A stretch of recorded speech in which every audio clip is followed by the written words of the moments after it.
গতকাল রাতে না আমাদের বাস ছাড়ার টাইমটা ছিল ওই রাত 11টা নাগাদ, কিন্তু আমি কিন্তু 10:30টার ভেতরেই পুরো রেডি হয়ে নিয়েছিলাম। ওই বলতে পারো কিছুক্ষণ আগে রেডি হওয়া মানে আমার একটা অভ্যাস, যেখানেই যাই বেশ কিছুক্ষণ আগে কিন্তু রেডি হয়ে থাকি।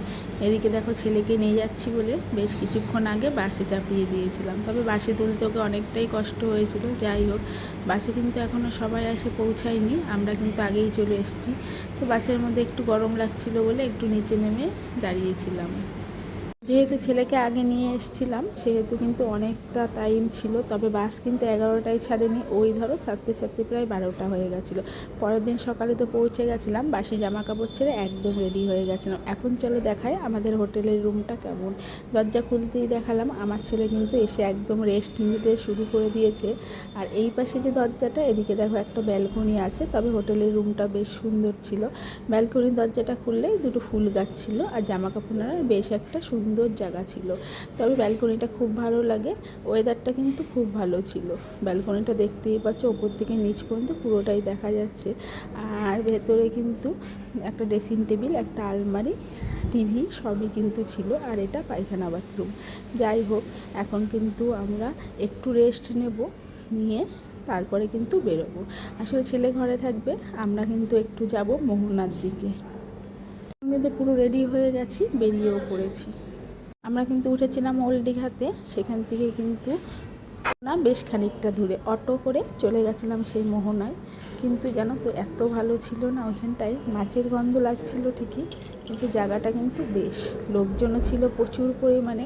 আর দেখেছো ঢেউ, তখন কিন্তু জোয়ার চলছে, ঢেউটাও কিন্তু খুব বেশি হওয়া শুরু করে দিয়েছে। আমরা কিন্তু জলের দিকে একটু করে এগোচ্ছিলাম, আসলে পুরো স্নান করবো না। বাস থেকে নেমে কিছুটা রেস্ট নিয়ে চলে গেছিলাম তো মোহনায়। তো দেখো এখানে কিন্তু বেশ উতল পাতাল ঢেউ দিচ্ছে, ভাবলাম ভেতরের দিকে একটু যাই, পা টুকু তো ভিজাই। যাই হোক, সবাই মিলে কিন্তু গেছিলাম আর খুব এনজয় করছিলাম জানো তো। এই অনেক দিন পর না একটু আবহাওয়া বদল করলে বেশ মনটাও ভালো লাগে, আর সত্যি কিন্তু ভালো লাগে। এদিকে সকালবেলা তো আজকে কিন্তু রোদের তেজটাও তেমন একটা ছিল না, আর এত ভালো লাগছিল, সবাই মিলে একটু ছবিও তুলেছিলাম। তবে সব ভালো লাগার মধ্যে একটু মন্দ লাগা ছিল, সেটা হচ্ছে গন্ধ। এই মোহনাতে এত পরিমাণে মাছের গন্ধ না, মানে কি বলবো, খুব মাছের গন্ধ লাগছিল। যাই হোক, এই বাচ্চা কাচ্চা নিয়ে তো আমরা সবাই মিলে একটু ঘুরতে গেছিলাম আর একটু এনজয়ও করেছিলাম। দেখতে দেখতে বাচ্চা দুটো কিন্তু ঢেউ এড়িয়েতে পড়ে গেল। যাই হোক, এখন কিন্তু আমরা সামনের দিকে এগোবো।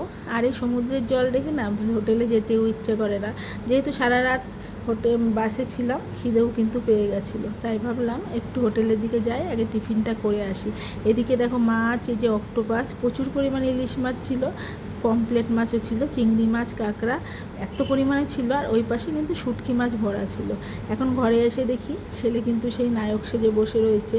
আর সকালের টিফিন হয়েছিল লুচি আর আলুর তরকারি, সেটা তো সবাই মিলে খাওয়া দাওয়া করলাম আর বেশ ঘরে বসেই খেয়েছিলাম। তবে অনেকক্ষণ হেঁটে আসার পর না প্রচুর পরিমাণে খিদে পেয়েছিল, তাই কিন্তু খেয়ে নিয়েছিলাম। তারপরে ভাবলাম যে স্নান করতে তো যেতে হবে, একবারে চলে গেছিলাম স্নান করতে।